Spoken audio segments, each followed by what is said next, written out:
Hey everyone, welcome back to another episode. So my name is Chris Lopez, and as many of you know, I'm a real estate agent here at Your Castle Real Estate, and we are in episode 3 of a 9-part series of doing a deep dive into ADUs or additional dwelling units. So this is part 3 where we are doing it's called ADU 202 Other Considerations. And I've got Jeff Baker from ADU for You joining me again. Good morning, Jeff. How are you? Good morning. I'm doing well. How about yourself? Doing very good. So I learned a lot from our first 2 episodes that we did about a week ago. I'm interested into diving into more about this. So what does ADU 202 Other Considerations mean? Just some other things to think about before you dive into this, and different options that you can use, things that people may not have considered. These things are so flexible that it really, it's good to look at everything, and you might say, yeah, that sounds kind of like a good idea. But then when you learn some of the other options you can do with these things, that you may be more excited to build one yourself. Awesome. Well, dive into it, man. I'm gonna let you take the lead in the PowerPoint, and then I'm going to ask you a ton of questions as usual. Excellent. Well, a little bit about ADU for You.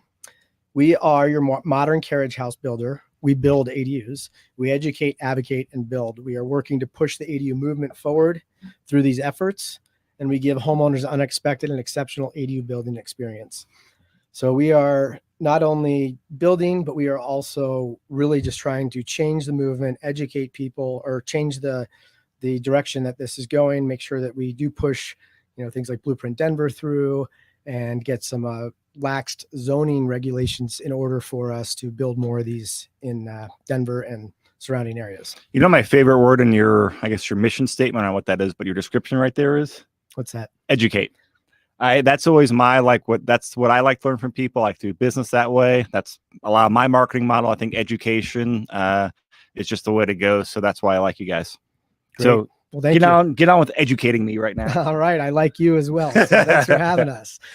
So we're going to just start talking about some future changes and design flexibility that you may not be thinking about when you might be thinking, oh, I'm just going to have this as a rental. I'm going to use this as a short-term rental, or I'm going to use it as long-term, or maybe a family that's going to be in there. But once this building is on your property, you have so many options. I mean, even options I don't have on the list, but maybe you want to have a big party at your house and you don't want to really clean it. And you don't want to have the mess in your house. You go and have the party in your ADU, and then when it's over, you go to bed. I mean, that's not an option on here, but that is definitely an option that you could use it for. But think about your child returning home, the boomerang kid coming back in after they've finished college, and you love your kid, want them close, but don't necessarily want them living in the house again. So that could be an option until they can get on their feet, or maybe it ends up being a permanent option. Different types of rentals. Obviously, you've got short-term rental, long-term rental, corporate rentals.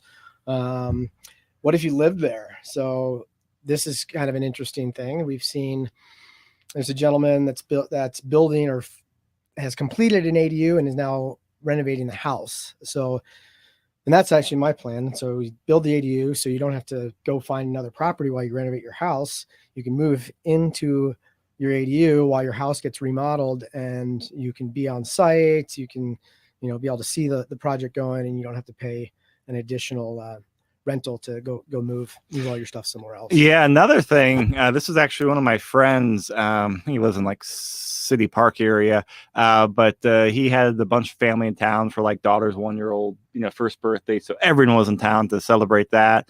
And just 5 houses down happen to be they got a place for Airbnb, and the owners typically live in the main house, and it's just a gorgeous house with a gigantic open floor plan, so perfect for large family get-togethers.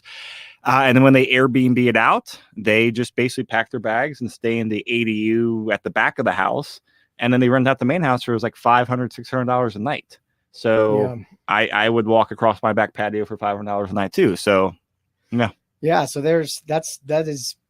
that's flexibility right there. I mean, they're still doing, a lot of people that are doing the Airbnb just stay in their house. But if you can get that much more and you don't mind somebody going into your main house, then that might be. For $500 a night, there's a lot of things that what people do in my house. I know.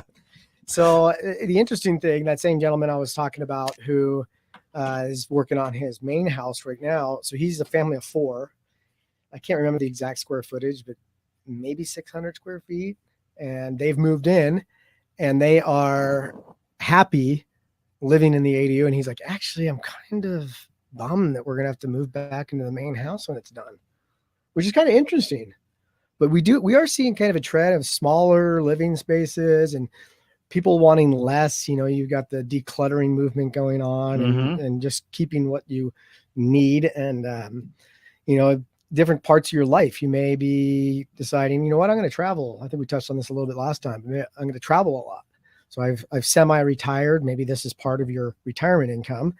And why travel and have your main house sitting vacant all the time? Just move into your ADU and then Airbnb your main house all the time, or short-term rental it, and then you're just stopping in between vacations that you're doing. So what would future owners want? So that's good to think about, keeping the space flexible. Obviously, these are all very custom to what people want on their house, and each project is super unique. But if you think about what future owners may want for resale value, that's a good thing to always keep in mind. A homeowner might not think that. They kind of got the blinders on. They're all excited about their main project and, you know, the finishing and how it's going to look and everything, but they may not be thinking about that. So how does this get built? A general contractor needs to be able to build this design. Pretty much anything is buildable with money. You can engineer all sorts of crazy things.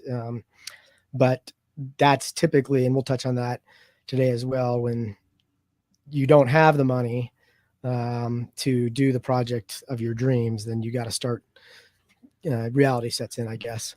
So budget, that kind of goes along with what we're talking about. Taking these into consideration during the design will help give you the most options, and it'll also save you money. So you're not doing change orders, you're thinking stuff later. So I encourage people that are going to do these, try and come to our meetup groups, try and get a tour into an ADU, try to do some research on small spaces, whether it's the tiny home movements or whatnot, and kind of learn about some different things that you may be able to incorporate in during design. So what type of building, as a homeowner developed project, you have the opportunity to create a unique design that's custom to your needs. So what kind of ADU do you want? Is it an apartment above the garage? Is it a ranch? You know, so let's say you're like, okay, I'm going to rent this short-term rental this for a little while, kind of recoup some of my investment.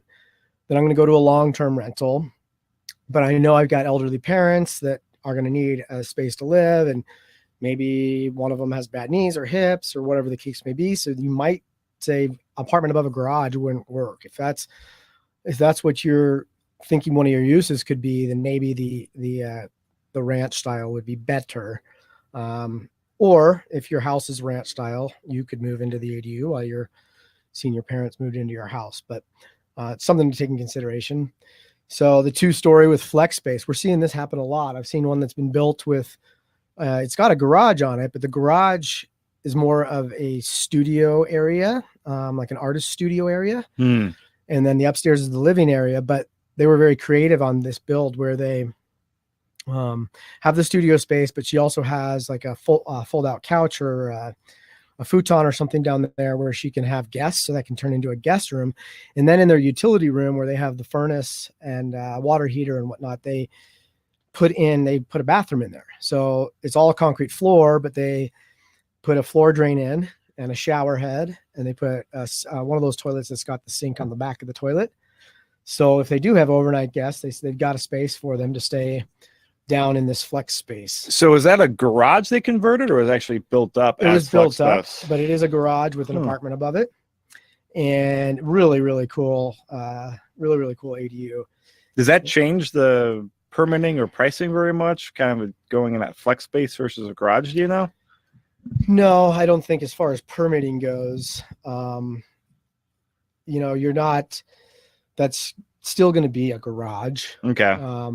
And I think by not, having that be closed off like a bedroom and whatnot, that it's still a garage technically. But if the bathroom could be used if you were an artist as well as kind of like your wash sink. So you could just have a utility sink in there, but this one had more of a regular vanity style sink on the back of the toilet.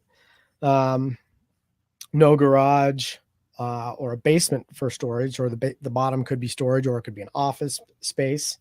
I've seen some of them, even like a 3-car garage ADU where the third bay is either used for the upstairs unit or it's turned into an office. Seen them where they open up into the yard. So that part of the back of the ADU will open up into the yard. Oh, yeah. So now you've got a kind of an interior entertaining space. If you're doing some yard gatherings, maybe the weather turns bad, you could have stuff in the garage. So lots of really good creative ideas. I've seen them not in Denver, but there probably are some, but putting the basement underneath the garage space and actually just using it for storage, that can't be living space, but it could be storage. Now that's going to tremendously increase the price because you're digging down a full basement for the ADU. Yeah, and I mean, my mind first goes to I know a lot of the homes in Denver. They got the alley out behind them. Sewer line runs that way. I don't know whether utilities run back that way. Like, seems like you're opening up, not just digging, but you might be moving some stuff as well. That's correct, and you're going to have to potentially get power lines moved, bury stuff underground. That's another issue with these alleys. They have the power lines that go. None of them are buried. They're all poles that are in the alleys. Yeah. And so those are going across the property, and you got to have a certain clearance off the top of the ADU to that power line. A lot of them can't get them up high enough. So actually we're running into that on a property right now. So that's limiting the height of the ADU then? They're going to bury them. Oh, they have to. So there's an extra expense, but Excel will come in, move the pole, and then you got to dig the trench and bury the stuff. I'm curious. I've never done anything like, what's the rough ballpark for, or can you even say? I will have to ask Mike when we bring okay. that one.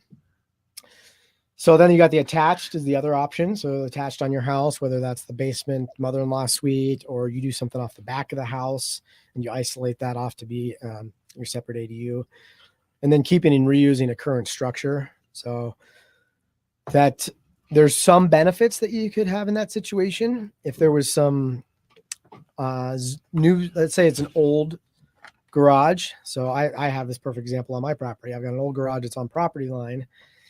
So if I take that down and build a new one, I've got to build to current zoning code, which means on my property, a 3-foot setback off the property lines. Now, if I keep the building, that building is grandfathered in as a garage to be on property line. When you stack an apartment on top of it, you're changing the definition of the building from a garage to an accessory dwelling unit. Therefore, the new code applies to the second story. So the benefits that I potentially have is I may be able to get a variance to go out into the setback on the second story. So I'm gaining square footage. I'm also not losing square footage. So if I have to take that building down and build a new one with 3-foot setbacks on each side, I just lost 6 feet of my garage. So there are some benefits, but you're also looking at, it's got to be a cost analysis. You got to get a structural engineer in there. And if it's just super, super, super expensive to structurally engineer an old building to be able to take, because there's no foundation underneath mine. So, I mean, that's a big project right there. We have to pull the slab out of the garage. We have to dig up a third of the wall at a time, pour a foundation underneath it, do that all the way around the building, and then reinforce with, metal support structure above for the second story. So there is some extra. So you got to weigh the benefits versus the cost of keeping the structure. Where we have seen sometimes as well, where you keep portion of the structure, where you just keep one wall of the structure, and that will allow you to be into the setback a little bit. So we have seen that be done before.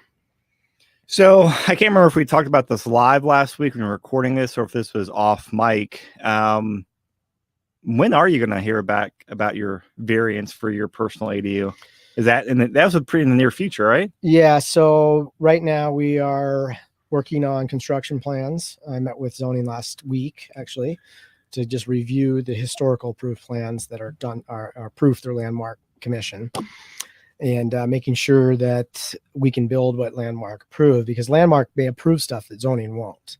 So they're not in the same bill, or they're in the same building. They're not in the same department. So they're not communicating, and historical landmark are not zoning people, and zoning's not historical landmark. So you got a little bit of a disconnect there, I guess.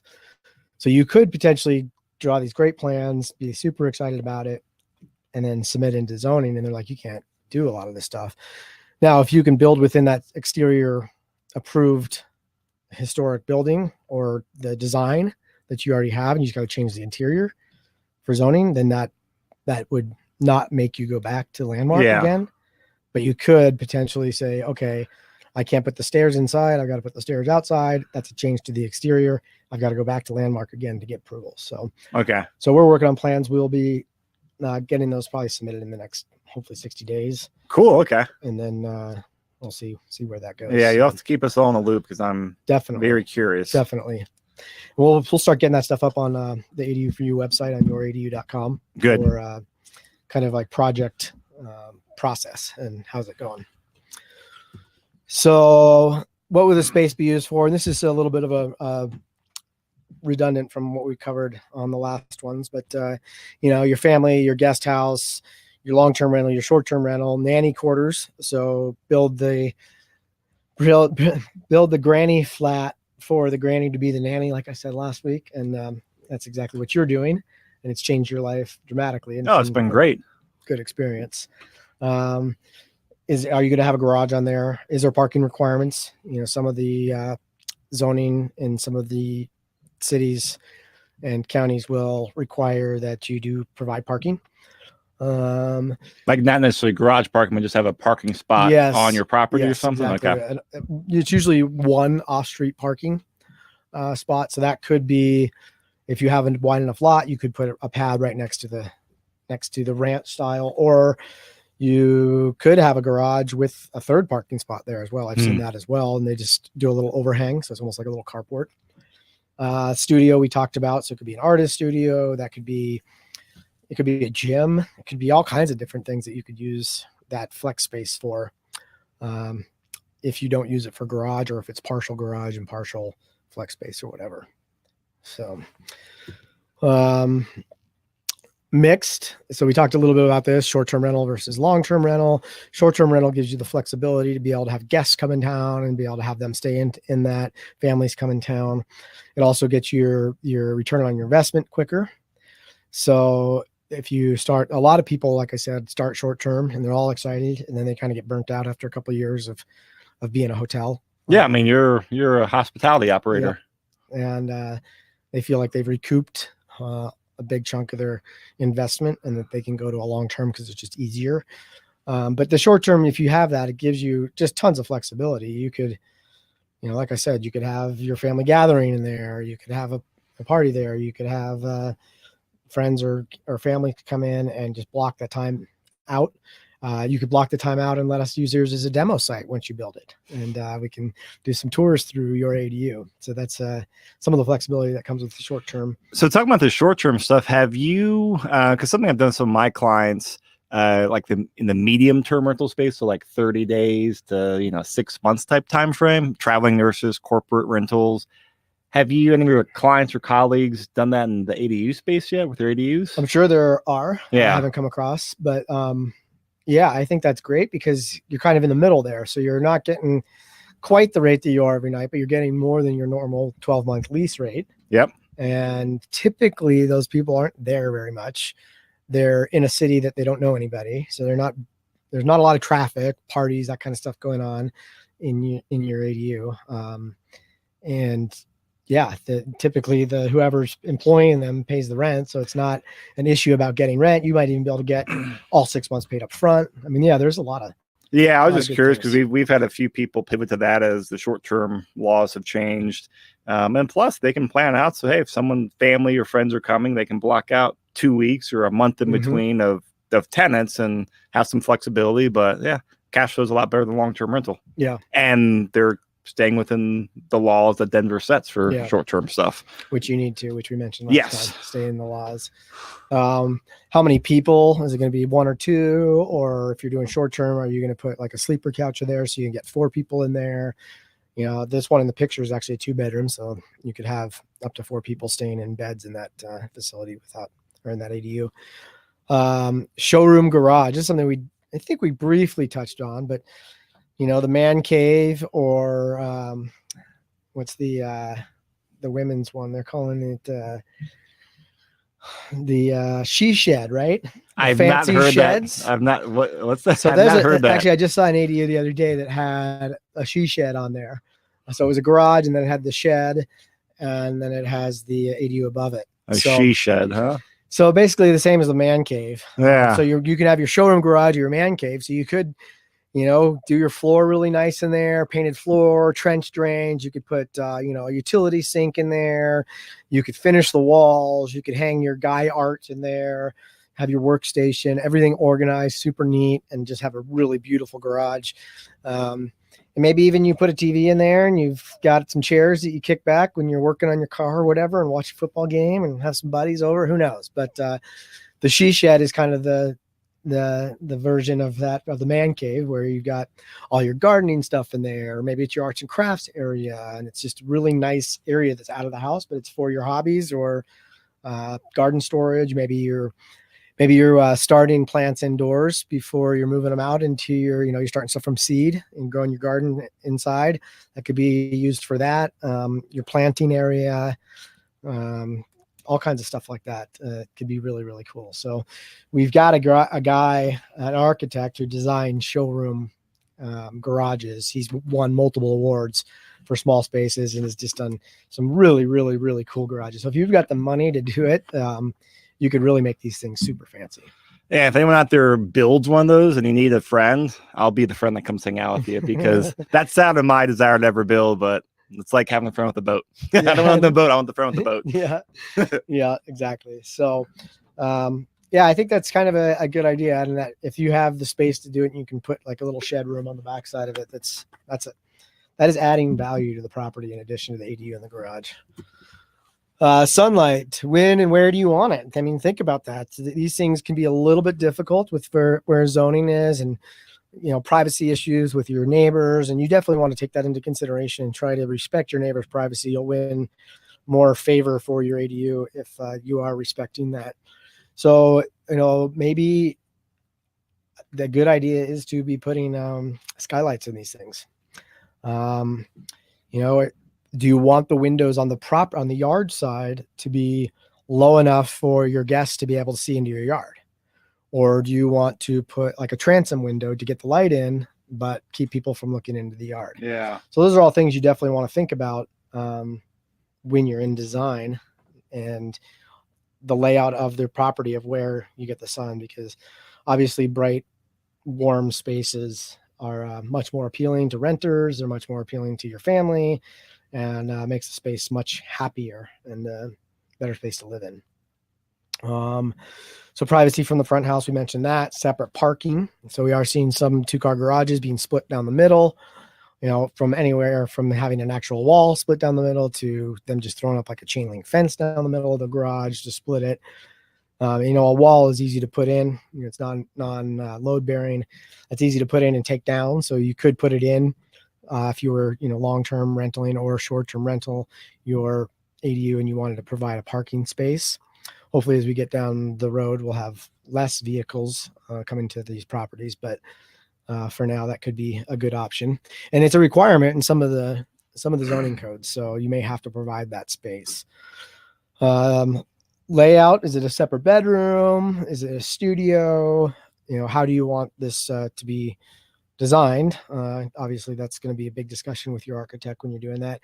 Kitchen, you need to think about, do I run a gas line? You're adding extra cost if you're running a gas line into the ADU, or just going to do like an electric oven and stove. Storage, where are you going to put storage in there?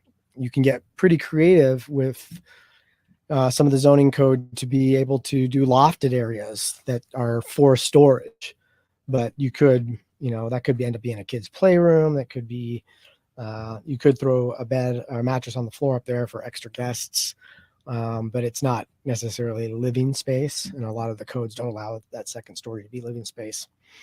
And then heating and cooling systems. So you got your traditional HVAC, or you got these mini splits. The mini splits are pretty popular in these smaller units. They're really efficient. You don't have to run duct work.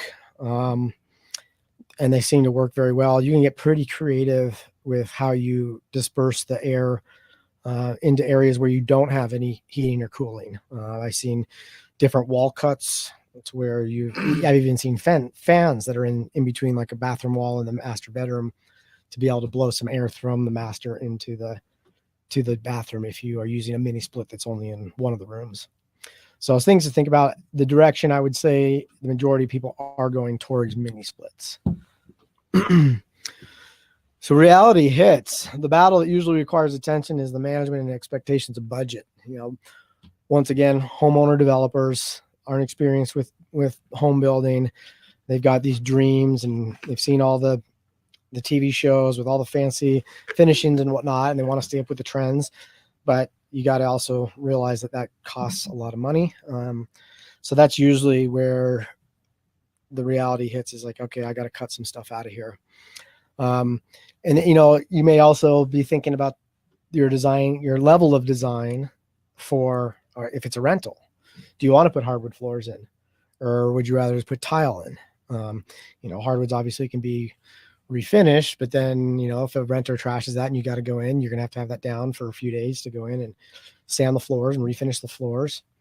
Do you go laminate? There's all kinds of things that you need to consider in that.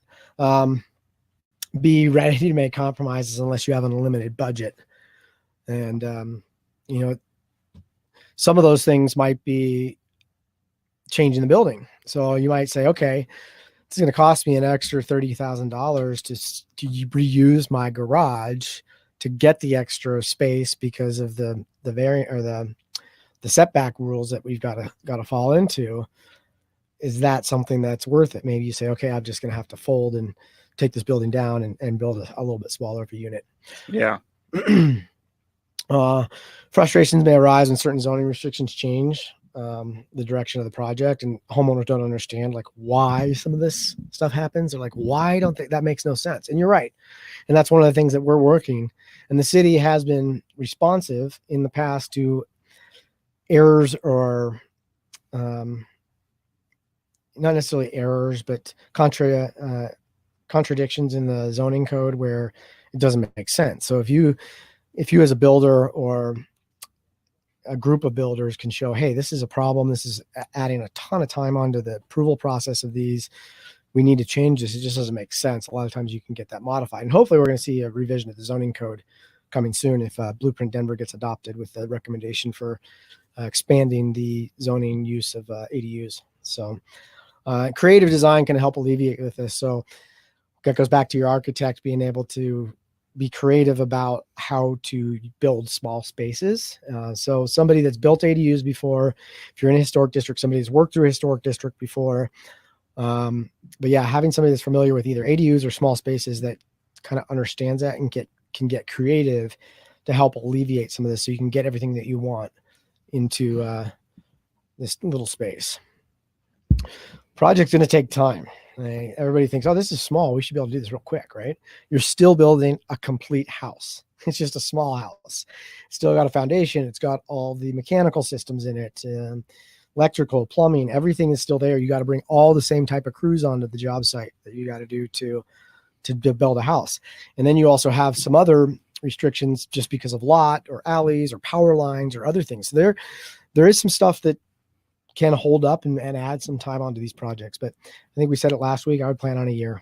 When you start engaging, getting plans drawn and start working through this process. I mean, that sounds like a very realistic time frame. Yeah. And it could take longer. Some people may take 3. And, you may have a homeowner that's like, I'll do the finishings on the weekends. Project may take 3 years before they get it finished. The GC comes in and gets it to that stage in the process, and then they take over, and it might be a little bit longer. So 80, and then that goes back to kind of your investor talk of holding time. Mm-hmm. And a lot of homeowners are thinking about that, but does it make sense to do it yourself to save the money on building, but delay your rentability by 12 months or 6 months? Yeah. I mean, generally speaking, I don't think it is. Just because, I mean, most people, they're not professionals. I mean, that was something I realized years ago when I've done a bunch of projects. I did one fix and flip, and I realized, hey, my time frame is always a lot longer than professionals. My quality work is subpar. I've seen a lot of just, other people I've talked with where they do it themselves. I'm like, cool, you're taking like 6 weeks to do it. You can hire someone I've done in like 3 days. and now you're 6 weeks without rent, Yep. which those numbers add up. Yep. And we have had one guy that he was in the trades, so he did do a build. Well, that's different if you're a professional. You can do it. Yeah, he wasn't a general contractor, so he Yeah. would bring him in like the specialist in for like framing and whatnot. But he did save a considerable, probably $75,000 on his project for doing some work himself. So, and then take him an extra like 7 years to do it. no, he actually Okay. did it. I don't know the exact time frame, but he did it pretty quickly. I was pretty surprised. Good for him, because that is not how I would be. Yeah. And I don't think he wasn't working at the time. Yeah. So ADU construction on existing lots is a logistical chess game due to lot size and lack of space for machines, staging, etc. So that we already kind of touched base on that. You also got power lines and other issues that you got to work around. Like I said, plan on 1 year. Don't cut corners. You will pay for it. This goes from material, design, and contractors. Everybody's heard the headache about dealing with contractors that can't finish the project. They already paid them. They're not coming back. I'm trying to get them to come back for weeks. So don't cut corners. Use somebody that's professional, that's going to do the job that's promised, and get you to rental sooner. And you can do this. Just focus and get the right team. It is a team of individuals that will hold your hand, and that's what we do. We'll hold your hand through this whole process. So pre-engagement recommendations. So before meeting with your architect and getting into the design, take a couple months researching small spaces. This way you'll be quick to decide on items. We talked a little bit about holdups last week. The homeowner making the decision when the architect comes back, and whether it's design or actual features for him to be building, that is something that you need to be able to respond quickly to. If you don't, it'll delay the process significantly. Think about how you can incorporate all your future flexible options. So get those on paper. Let your architect know so he or she can incorporate that from the beginning, so you're not having them go back and redraw stuff. And be ready to make cuts. So maybe start thinking about it. Yeah, this is a nice thing to have, but if it's too expensive, maybe we cut it out. We're looking at one project that's going to put in floor radiant heat. That is expensive. And that's just the heat side. So he still needs cooling. So then we're going to do mini splits for the cooling, but that they want to spend the money on that. Wow. Okay. Maybe that's something that would be a non-necessity to get the project done. So it's all about the compromise. These are coming in anywhere 225 to 300,000 plus. I mean, some people are doing $350,000. Those are bigger ADUs on bigger lots. But if you think you're going to get this built for $70,000 or $80,000, that's not going to happen. So, and we always talk about advocacy. So what can you do? So we will add different things every week, but contact ADU for you and help get us moving, or we'll help you get moving, and contribute to the discussion, contribute to getting people aware. Have ADU for you build an outstanding and well-built ADU on your property and show it off. Love to have you be a demo site. And there's other things that you can do right now. Talk about Blueprint Denver. So Blueprint Denver is the next 20-year plan for the city, and they are recommending that ADU zoning is going to be expanded from their trial area and the pockets of neighborhoods that you're able to build ADUs in right now. So there's a public hearing coming up on Monday, April 22nd at 5:30 p.m. And that is at the Denver City and County building. So if you can show up and voice your opinion at that meeting, that would be great. If you can't, then send in an email to Blueprint Denver and just show your support for ADUs, why you think it should be adopted more broadly in Denver, and why you want it adopted ASAP rather than delaying Blueprint Denver adoption. It's been a 3-year development, and they don't need more time to decide on this. So we do have a meetup group. It's called Colorado ADU Backyard Property Investors. So please join our meetup group, and you can search on the Meetup app or Meetup website Colorado ADU, and you'll find that. We do have a meetup coming up next Tuesday. That's going to be in the Highlands at Call to Arms Brewery at 5:30 p.m. And we will be touring an ADU after the meetup. So you'll be able to see one property owner should be on site to answer questions, and be a good opportunity to just see what one of these looks like. Here's our contact information, and thanks so much. Yeah, no, this was great, Jeff. So I learned some new things. I appreciate it, and I look forward to diving into more episodes with you. Thank you. Excellent. Thank you.